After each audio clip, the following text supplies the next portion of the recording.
ഇതിൽ വളരെ വ്യക്തമായ നിലപാട് ഇതിനോടകം തന്നെ ബഹുമാനപ്പെട്ട മുഖ്യമന്ത്രി പറഞ്ഞു കഴിഞ്ഞു.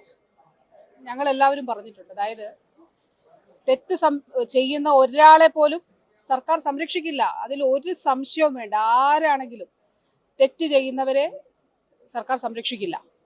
ഇനി ഇതുമായി ബന്ധപ്പെട്ട് ആവശ്യമായിട്ടുള്ള എന്തൊക്കെ കാര്യങ്ങളാണ് എന്നുള്ളത്, അതിൽ നിയമ നടപടികൾ ആ തലത്തിൽ എങ്ങനെയാണ് എന്നുള്ളത് അത് സ്വീകരിക്കേണ്ടത് സർക്കാർ സ്വീകരിക്കുകയും ചെയ്യും. അതിലൊരു സംശയവും ഇല്ല. ഒരാളെയും സംരക്ഷിക്കാൻ സർക്കാർ ശ്രമിച്ചിട്ടില്ല. ഒരാളെയും സർക്കാർ സംരക്ഷിക്കില്ല.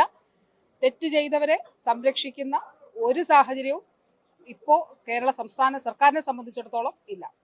നിലവിൽ അവർ പരാതി തരണം എന്നുള്ളൊരു നിലപാടിലാണോ, അതോ ഈ ആരോപണങ്ങൾ ഉയർന്നതുകൊണ്ട് മാധ്യമങ്ങളിലടക്കം അവർ പറഞ്ഞു കഴിഞ്ഞു അത് വെച്ചിട്ട് കേസെടുക്കാനുള്ള സാധ്യത ആരായിരുന്നു? അത് പോലീസും നിയമവിദഗ്ധരും എങ്ങനെയാണ് ഇത് സംബന്ധിച്ച് എങ്ങനെയാണ് അതിന്റെ കാര്യങ്ങൾ എന്നുള്ളത് നോക്കി തന്നെ അവർ ചെയ്യും. ഇപ്പൊ ഞാൻ ഇന്നലെ പറഞ്ഞു, ഇനി പരാതി കൊടുക്കുന്നതിന് സഹായം വേണോ, ഈ പരാതി വേണമെങ്കിൽ പരാതി കൊടുക്കുന്നതിന് സഹായം വേണോ, അതിന് വനിതാ ശിശു വികസന വകുപ്പ് സഹായം നൽകും. അതായത് അവർക്കൊപ്പം എന്ത് കാര്യത്തിനാണെങ്കിലും ആ വനിതകൾക്കൊപ്പം ഉണ്ടാകും എന്നുള്ളത് പറഞ്ഞു.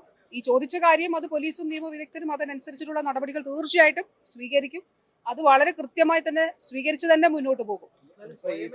രാജ്യത്ത് ആദ്യമായിട്ടാണ് ഇങ്ങനെ ഒരു കമ്മിറ്റിയെ സർക്കാർ നിയോഗിക്കുന്നത്.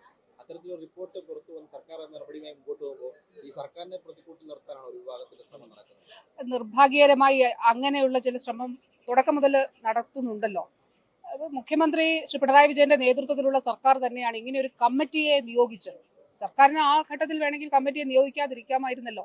പക്ഷെ അങ്ങനെ ഒരു കമ്മിറ്റിയെ നിയോഗിച്ചുകൊണ്ട് ഇതിൽ പ്രത്യേകിച്ച് WCCയിലെ അംഗങ്ങൾ അവർ ചെയ്തത് വലിയൊരു കാര്യമാണ്. അവർ ഈ ഒരു സ്ത്രീകൾക്ക് വേണ്ടി, വനിതകൾക്ക് വേണ്ടി അവർ ഉയർത്തിയ ശബ്ദം, അതൊരു സ്ത്രീക്ക് മാത്രം, അല്ലെങ്കിൽ ആ ഒരു സ്ത്രീ കടന്നു പോകുന്ന സാഹചര്യം അത് നേരിട്ടിട്ടുള്ളവരെ സംബന്ധിച്ചിടത്തോളം എത്രത്തോളം ഭയാനകമായിരിക്കും എന്നുള്ളത്. അപ്പോൾ ആ ഒരു വിഷയം സർക്കാരിന്റെ ശ്രദ്ധയിലേക്ക് കൊണ്ടുവന്ന് അത് ഒരു കമ്മിറ്റി രൂപീകരിച്ചുകൊണ്ട് അത് പഠനവിധേയമാക്കിക്കൊണ്ട് അതിന്മേലുള്ള നടപടികളിലേക്ക് സർക്കാരിന് അതിന് ഒട്ടേറെ നടപടികൾ ഇതിന്റെ ഭാഗമായി സ്വീകരിച്ചിട്ടുമുണ്ട്.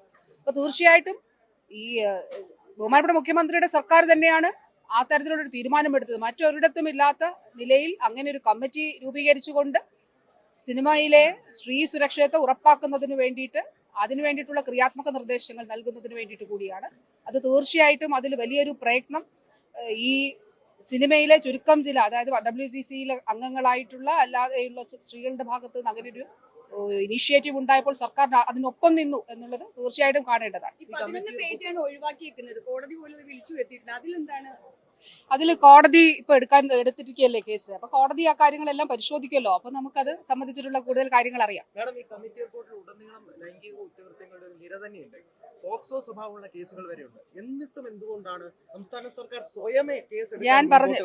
ഞാൻ പറഞ്ഞല്ലോ, ഇത് സംബന്ധിച്ചിട്ടുള്ള മുഴുവൻ കാര്യങ്ങൾ എനിക്ക് ഇതിൽ പറയാനുള്ള ഒരു കാര്യം മാത്രമേ ഉള്ളൂ. അതായത് സർക്കാർ തന്നെയാണ് ഈ കമ്മിറ്റി നിയോഗിച്ചത്. ഈ കമ്മിറ്റിക്ക് അനുസൃതമായി ആവശ്യമായിട്ടുള്ള നടപടികൾ സർക്കാർ സ്വീകരിച്ചു പോരുന്നുണ്ട്. ഇനിയും ആവശ്യമായിട്ടുള്ളത് സ്വീകരിക്കുകയും ചെയ്യും.